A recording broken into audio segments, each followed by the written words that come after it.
तो स्वागत है आपका हमारे इस चैनल पे जिसका नाम है एड्यूचेजर्स। तो दोस्तों, आज हम सीखने जा रहे हैं अपने शेयर कैपिटल के सबसे इंपॉर्टेंट टॉपिक का, जिसका नाम है how to calculate money received on allotment. सबसे ज्यादा इंपॉर्टेंट टॉपिक है ये दोस्तों। अगर आपने ये टॉपिक इस चैप्टर से सीख लिया तो आपके एग्जाम में 8 नंबर और 4 नंबर दोनों पक्के हो जाएंगे। 8 नंबर कैसे? 8 नंबर का क्वेश्चन एक अलग आता है जिसमें ये यूज होगा, और जो 4 नंबर का अलग यही आएगा जिसमें आपको पूछेगा कि मनी निकालिए अलॉटमेंट पे कितनी मिली। तो ये टॉपिक आपके लिए बहुत ही ज्यादा इंपॉर्टेंट है और ये टॉपिक बहुत ही ज्यादा आसान भी है। कैसे? जो कि मैं बताऊंगा ये टॉपिक आपको बहुत ही आसान तरीके से कुछ ही मिनटों में। ठीक है दोस्तों, तो हम बढ़ते हैं अपने टॉपिक की ओर। ठीक है, तो देखिए, सबसे पहले हम लोगों का क्या है, how to calculate money received and allotment in case of over subscription pro rata. Over subscription के केस में हम सीखेंगे प्रो राटा। प्रो राटा आप सबको पता है, नहीं पता है, यही हम लोगों को सीखना है। क्या होता है दोस्तों? सबसे पहले ओवर सब्सक्रिप्शन। ओवर सब्सक्रिप्शन में क्या होता है, कंपनी जो होती है इशू करती है शेयर। मान लीजिए 1 लाख कंपनी ने 2 लाख शेयर्स इशू करे, 2 लाख कंपनी ने इशू करे, लेकिन पब्लिक ने कितने के लिए एप्लीकेशन डाल दी? 2.5 लाख के लिए। तो ज्यादा डाल दी लोगों, कंपनी ने इशू किया 2 लाख, लेकिन आई कितनी एप्लीकेशन? 2.5 लाख की। तो ये केस हो जाता है आपका ओवर सब्सक्रिप्शन का। अब प्रो राटा अलॉटमेंट क्या होता है? तो प्रो राटा अलॉटमेंट में दोस्तों क्या होता है कि कंपनी क्या करती है कि उनमें से कुछ शेयर्स को 2.5 लाख जो आ गए हैं उनमें से पूरे 50,000 को रिजेक्ट नहीं करेगी, कुछ शेयर्स के पैसे अलॉटमेंट में ट्रांसफर कर देगी और उनसे अलॉटमेंट पे पैसे नहीं मांगेगी। ये होता है प्रो राटा अलॉटमेंट। तो आसानी से आपको समझ में आ गया होगा। तो अब हम आगे बढ़ते हैं। तो अब हम इस टॉपिक को एक क्वेश्चन के द्वारा समझेंगे जो कि हमको और आसानी से समझ में आ जाएगा। तो हम अपने क्वेश्चन में समझते हैं कि कैसे क्वेश्चन आपके एग्जाम में डिट्टो यही क्वेश्चन आ सकता है अगर आप मान के चले। ऐसा ही से बस यहाँ पे नंबर्स अलग आ जाएंगे और कुछ नहीं। अगर आपको ये समझ में आ गया, 4 नंबर आपके और 8 नंबर एकदम पक्के हैं, मैं आपको गारंटी देता हूं। ठीक है दोस्तों, तो चलिए हम समझते हैं क्वेश्चन को। क्वेश्चन क्या कह रहा है? Issued share. इशूड शेयर एक कंपनी है, कोई भी कंपनी मान लीजिए, उसने क्या किया? 1 लाख इशू किए शेयर पब्लिक को। एप्लीकेशन कितनी रिसीव्ड हो गई? 1.5 लाख। 50,000 एप्लीकेशन क्या है? ज्यादा आई है। ठीक है, रिजेक्टेड कितने कर दिए कंपनी ने? 25,000 शेयर्स रिजेक्ट कर दिए और बाकी के शेयर्स को क्या कर दिया? Pro rata allotment. ठीक है, इतना समझ में आ गया। अब जो कंपनी है उसने एप्लीकेशन पे 3 रुपए मांगे, अलॉटमेंट पे 4। ठीक है, और जो हमारा एक शेयर का दाम है, एक शेयर ₹10 ईच। ठीक है, एक शेयर का दाम कितना है? 10 रुपए के। 1 लाख शेयर्स हैं तो 10 रुपए के एक है तो 10 लाख हमारी कैपिटल है। ठीक है, अब अलॉटमेंट पे कितना है? 4 रुपए, और बाकी जो बच गए पैसे वो उसने balance first and final call पे मंगवाए हैं। उसके बाद क्या कहता है क्वेश्चन में? A share holder who has applied for 500 shares has failed to pay the allotment money. एक शेयर होल्डर था जिसने 500 शेयर्स के लिए क्या डाली थी? एप्लीकेशन डाली थी। ठीक है, लेकिन क्या हुआ? ये अलॉटमेंट मनी देने से फेल हो गया, इसने अपने अलॉटमेंट के पैसे दिए ही नहीं। ठीक है दोस्तों, तो ये क्वेश्चन अब इसके बाद क्या आएगा? यहां पे आपको लिखा आएगा calculate money received on allotment. ठीक है, यहां पे आएगा calculate money received on allotment. तो अब हम समझते हैं कि कैसे हमें इस क्वेश्चन को करना है आसानी से। ये मैंने आपके लिए लिख रखा है ताकि आपका मैं ज्यादा कम से कम में मैं आपके क्वेश्चन को करा दूं। अगर मैं आपके सामने लिखता, समय ज्यादा लगता, कोई फायदा नहीं होता। लेकिन मैं जल्दी जल्दी कराऊंगा ताकि आपका समय कम लगे और मैं आप समझ भी जाए। ठीक है, तो अब हम समझते हैं। तो अब क्या है, सबसे पहले हमें निकालना पड़ता है क्या? ये देखिए, सबसे पहले हम निकालेंगे नंबर ऑफ अलॉटेड शेयर्स। ये जो इतना काम है ये उस शेयर होल्डर के लिए है जो अलॉटमेंट मनी देने से फेल हो गया है। तो कौन सा शेयर होल्डर? ये जो 500, इसने 500 शेयर्स के लिए अप्लाई किए थे लेकिन अलॉटमेंट के पैसे इसने नहीं दिए। ठीक है, ठीक है। ये इतना काम, और इतना काम जो हमारा फाइनल का है, ये इतना काम हम कर देंगे तो हमारे अमाउंट रिसीव्ड ऑन अलॉटमेंट निकल जाएगा। ठीक है, तो अब हम देखते हैं कि कहां पे क्या चीजें डालनी होती हैं। सबसे पहले हमें निकालना है नंबर ऑफ अलॉटेड शेयर्स।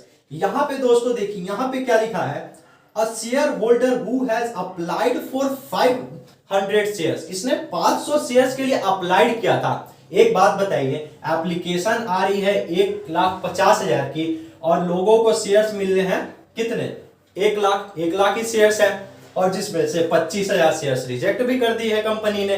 ठीक है, तो यानी कि लोगों ने जितना के लिए अप्लाई किया होगा उतना मिला तो नहीं होगा। इतने बात तो समझ में आ गई आपको। मतलब इसने 500 के लिए अप्लाई किया तो इसको 500 अलॉट नहीं किए गए होंगे, इसको अलॉट कम किए गए होंगे। ठीक है, तो वो हम लोग को सबसे पहले निकालना होता है। तो नंबर ऑफ अलॉटेड शेयर्स हम लोग निकालेंगे। इसने एप्लीकेशन डाली 500 की, लेकिन उसको अलॉट कितने हुए शेयर्स, तो इसका फॉर्मूला होता है 500 जितने उसकी एप्लीकेशन थी इनटू में हम एप्लीकेशन आई कितनी की है, 1.5 लाख की, लेकिन इसमें से 25,000 शेयर्स रिजेक्ट हो गए हैं, और इशूड कितनी है, अलॉटमेंट कितना, अलॉट कितना करा है, 1 लाख। तो हम क्या करते हैं, अलॉट जितना करा है उससे मल्टीप्लाई कर देते हैं, और जितना शेयर्स के लिए अप्लाई किया है लोगों ने प्रो राटा में, तो 25,000 तो हमने रिजेक्ट ही कर दिए, वो तो चले ही गए। तो प्रो राटा अलॉटमेंट हुआ कितने का, तो 1.5 लाख माइनस का कितना हो जाएगा, 25,000, तो यानी कितना हो गया, 1,25,000। इतनी तो बात आपको समझ में आ गई। प्रो राटा अलॉटमेंट कितनी की हो रही है, 1,25,000 शेयर्स के जो पैसे 25,000 के हैं वो आपके कहां चले जा रहे हैं, अलॉटमेंट पे उनके पैसे चले जा रहे हैं। ठीक है, तो इसने यानी 1,25,000। ठीक है, नीचे में कितना आ जाएगा, 1,25,000। मैं नीचे फॉर्मूला भी लिख दूंगा, यहां पे आप निकालना चाहते हैं अप्लाइड शेयर्स, तो अप्लाइड का फॉर्मूला होता है एप्लीकेशन इनटू में कितना आपका अलॉटेड शेयर्स है, अपॉन में कितने एप्लीकेशन टोटल आए हैं। ठीक है, ये फॉर्मूला हो जाता है। अगर आपको यही अलॉटमेंट निकालना है तो यहां पे आ जाएगा अलॉटेड शेयर्स इनटू में अपॉन में, ये हम एप्लीकेशन का निकाल रहे हैं, सॉरी ये अलॉटमेंट है हमारा। और अगर आपको एप्लीकेशन निकालना है, एप्लीकेशन, तो ऊपर एप्लीकेशन आ जाएगा, नीचे अलॉटमेंट आ जाएगा। ठीक है, तो अब हम देखते हैं कि हमारा अब ये निकलेगा कितना। तो ये 3 0 से 3 0 कैंसिल, ये 25 से 4 बार में, 25 से 5 बार में, और ये 5 से कितने बार में, 100 बार में। तो हमारा कितना आ गया, 400। 100 इंटू 4, 400 शेयर्स क्या किए गए, उसको अलॉट किए गए। ये जो आपके 400 शेयर्स हैं ये आपको अलॉट किए गए। ठीक है, समझ गए, ये आपके 400 शेयर्स क्या है, अलॉट किए जा रहे हैं। इसने अप्लाइड किया कितना, 500 शेयर्स के लिए, लेकिन मिले कितने, 400। ठीक है, अब एक्सेस मनी क्या है, एक्सेस मनी जो है वो कितनी है इसकी, तो हम दोस्तों अब निकालेंगे। अब एक बात बताइए, इसने 500 शेयर्स के लिए एप्लीकेशन डाली थी, लेकिन इसको मिले कितने, 400 शेयर्स, मतलब इसने 500 शेयर्स पे ही पैसे दिए थे, मिले तो कितने इसको, 400 ही। तो इसकी कुछ एक्सेस अमाउंट भी होगी हमारे कंपनी में, तो वो कितनी होगी, तो ये निकलेगी कि 500 के लिए उसने अप्लाइड किया लेकिन मिले उसको 400, तो इनटू में कर दीजिए कि उसने एप्लीकेशन पे दिया कितना, तो एप्लीकेशन की अमाउंट कितनी हमारी, 3 रुपए, तो एप्लीकेशन पे 3, तो इक्वल टू कितना हो जाएगा, ये 100 हो जाएंगे माइनस करके, यानी कि 300 रुपए। समझ गए इतना, 500 की एप्लीकेशन डाली, अलॉट हुए 400, तो 100 रुपए, 100 शेयर्स के उसके एक्स्ट्रा अमाउंट है, तो यानी 300 रुपए उसके एक्स्ट्रा अमाउंट अभी बचे हुए हैं। ठीक है, ये जो शेयर होल्डर अमाउंट जो अलॉटमेंट पे फेल हुआ, उसको देने कितने थे पैसे अलॉटमेंट पे, अलॉटमेंट पे उसको एक्चुअल में कितने देने थे, तो इसको अलॉटेड शेयर्स कितने आए, 400, और अलॉटमेंट का कॉल कितने का है, 4 रुपए मांगी है कंपनी ने, तो 4 रुपए हम यहां पे लिख देंगे, इक्वल टू कितना हो जाएगा, 1600 रुपए। ठीक है, यानी कि अब हमें लास्ट निकालना है इसका अनपेड मनी, एक्चुअल में उसको कितने पैसे देने थे।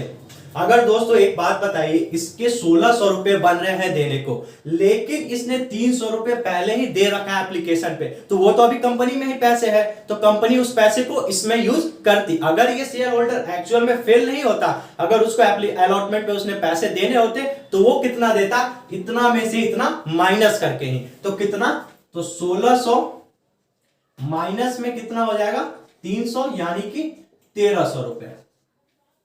इतना समझ में आ गया। तो 1300 रुपए इसकी क्या है, अनपेड मनी, जो एक्चुअल में इसको अलॉटमेंट पे देने थे, लेकिन ये फेल हो गया, नहीं दिया। ठीक है, अब हम निकालेंगे total amount due on allotment, कि ये जो कंपनी है, इसके कंपनी पे इसने टोटल कितने पैसे मांगे अलॉटमेंट पे। ठीक है, तो इशूड शेयर कितना है 1 लाख, और अलॉटमेंट पे मांगे कितने हैं 4 रुपए, तो 1 लाख इंटू में 4, तो कितना हो जाएगा दोस्तों 4 लाख। ठीक है, अब ये 4 लाख, अब अमाउंट एडजस्टेड, अमाउंट एडजस्टेड का मतलब कि एप्लीकेशन पे जो लोगों ने एक्स्ट्रा पैसे दिए हैं, जो प्रो राटा अलॉटमेंट हुआ है, जो पैसे एक्स्ट्रा दिए हैं उसको अलॉटमेंट पे ट्रांसफर किया गया है, वो कितने पैसे ट्रांसफर किए गए हैं। बहुत ही सिंपल से आप बताइए, 1.5 लाख एप्लीकेशन आई थी, जिसमें से 25,000 रिजेक्ट कर दिए थे, तो 25,000 रिजेक्ट कर दिए, बचे कितने 1,25,000, मतलब 1,25,000 के पैसे हमने रख लिए, कंपनी हम है तो हमने रख लिए, तो यानी कि हमने इशू किए तो 1 ही लाख शेयर अलॉट किए, यानी कि हमारे पास कितने बचे 25,000 शेयर्स एक्स्ट्रा बच गए, इसके पैसे ही हम अलॉटमेंट पे ट्रांसफर करेंगे, है कि नहीं। तो 25,000 पे हमने कितने पैसे एक्स्ट्रा लिए होंगे, एप्लीकेशन पे 3 रुपए, एप्लीकेशन पे ही उन्होंने दिए होंगे एक्स्ट्रा, तो 25,000 इंटू में 3 कितना हो जाएगा 75,000।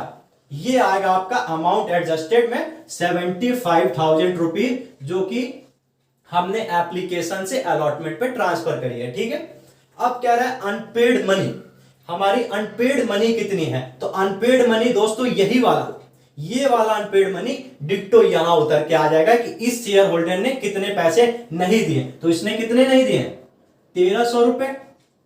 ठीक है, अब ये दोनों क्या करने हैं दोस्तों, लेस करने हैं, इसमें से माइनस करने हैं total amount due on allotment में से।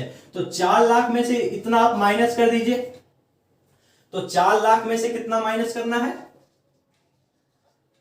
76,300, 76,300, तो ये आ जाएगा 700, ये 9 में से 6 गया 3, 9 में से 7 गया 2, 3,23,700, यानी कि 3,23,700 रुपए हमको एक्चुअल में अलॉटमेंट पे बैंक अकाउंट में ट्रांसफर होंगे पैसे। ठीक है, तो अब मैं क्या उम्मीद करता हूं कि आपको ये क्वेश्चन समझ में आ गया होगा। आप अपने बुक से एक ऐसा ही सेम क्वेश्चन उठाइए, सेम क्वेश्चन इसी पैटर्न पे करिए, और आपको मैं गारंटी देता हूं कि आपसे वो क्वेश्चन आसानी से हो जाएगा, और आप कभी भी अपने इस टॉपिक को अपने जिंदगी में नहीं भूलेंगे, हमेशा आपको याद रहेगा। ठीक है दोस्तों, तो आप ऐसे ही हमारे वीडियो को देखते रहें, लाइक करें, सब्सक्राइब करें। Thank you.